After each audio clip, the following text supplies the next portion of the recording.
A warm welcome to you here on TV News Hour on TV Sapiencia. The top stories today. President Bola Tinubu has named Admiral Iboket Ibas an administrator for Rivers State. Gaza Civil Defense Agency said today Wednesday that 13 people had been killed in Israeli airstrikes on the Palestinian territory since midnight. And in sport, Christian Eriksen said yesterday Tuesday he's expecting to leave Manchester United at the end of the season and is ready for a new challenge. My name is Chioma Vic-Chukwuemeka, now the news in full. President Bola Tinubu has named Admiral Iboket Ibas an administrator for Rivers State. Ibas was appointed after President Tinubu announced the suspension of the governor of Rivers State, Siminalayi Fubara, and his deputy, Mrs. Gozi Odu, for 6 months. Prior to his appointment, he was the 22nd Chief of the Naval Staff, a position he held until 2021. Still in the event in Rivers State, the Minister of State for Defense, Bello Matawale, has expressed his strong support for President Bola Tinubu's declaration of a state of emergency in Rivers State. In a statement yesterday, Tuesday, issued by the ministry's Director of Information and Public Relations, Matawale stated that this decisive action is vital for restoring stability to the state's turbulent political landscape. He asserted that the emergency rule is a necessary measure to address the ongoing political impasse and crisis which has hindered the delivery of democratic governance and the welfare of the people of Rivers State. Reflecting on the president's address regarding the state of emergency, the minister acknowledged the gravity of the political crisis in Rivers State and the urgent need for intervention. Matawale highlighted the unfortunate demolition of the House of Assembly by the state governor, which has left the state without a functioning legislature for over 40 months. The 2023 presidential candidate of the Labour Party, Peter Obi, has criticized President Bola Tinubu's declaration of a state of emergency in Rivers State, describing it as unconstitutional and reckless. Mr. Obi accused President Tinubu of disregarding rule of law and showing a dangerous willingness to trample on democracy. Mr. Obi asserted that the political situation in Rivers State does not justify the emergency rule and the suspension of Governor Siminalayi Fubara, his deputy and state lawmakers, adding that the action is also a biased interpretation of Section 3051 of the 1999 Constitution. Still in Rivers State, the event in Rivers State, the Nigerian Bar Association has faulted the declaration of a state of emergency in Rivers State by President Bola Tinubu, describing the move as unconstitutional and a dangerous precedent for Nigeria's democracy. In a statement issued yesterday, Tuesday, and signed by its president, Afam Osigwe-San, the association insisted that the president has no constitutional power to remove an elected governor, deputy governor, or state lawmakers under emergency rule. The NBA argued that the political crisis in Rivers State does not justify emergency rule, questioning whether it meets the constitutional threshold of a complete breakdown of public order. Away from now to other stories, the Nigerian Senate on Tuesday passed for a first reading of bill aimed at amending the Nigerian Data Protection Act of 2023. The amendment seeks to compel major social media platforms including Facebook, X, formerly Twitter, Instagram, WhatsApp, YouTube, TikTok, and other independent bloggers to establish physical offices in Nigeria.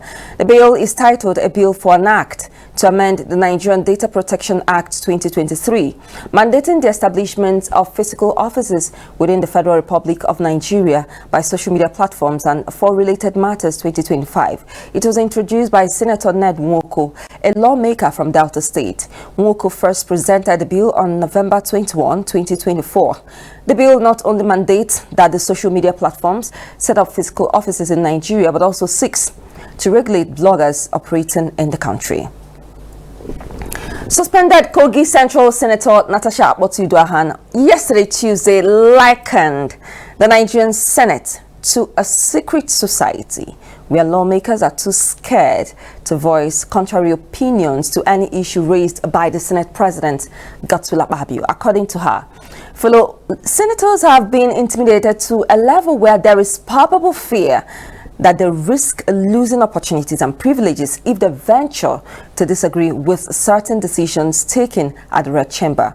Abotudahan made a revelation in an interview with BBC Hausa, but speaking with newsmen, the Senate Deputy Majority Leader, Senator Onyekachi Nweboyi, denied all the allegations. Governor Chukwuemeka says his administration is intentional about developing all parts of the state. He stated this while having a media parley in commemoration of his 3 years anniversary in office.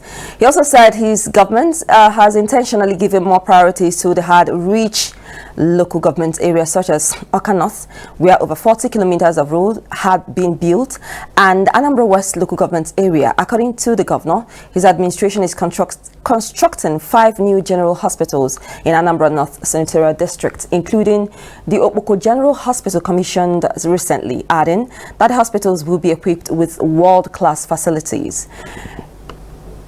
In a significant boost to healthcare delivery in Anambra State, Governor Chukwuma Soludo, accompanied by Minister of Health, Professor Ali Pate, has commissioned the newly constructed General Hospital in Okpoko in Obaro local government area as part of activities to mark his administration's 3 years in office. The new General Hospital has modern medical equipment, expanded facilities, and improved patient care services, as well as equipped to provide a range of services including emergency care, maternal and child health services, and general outpatient services.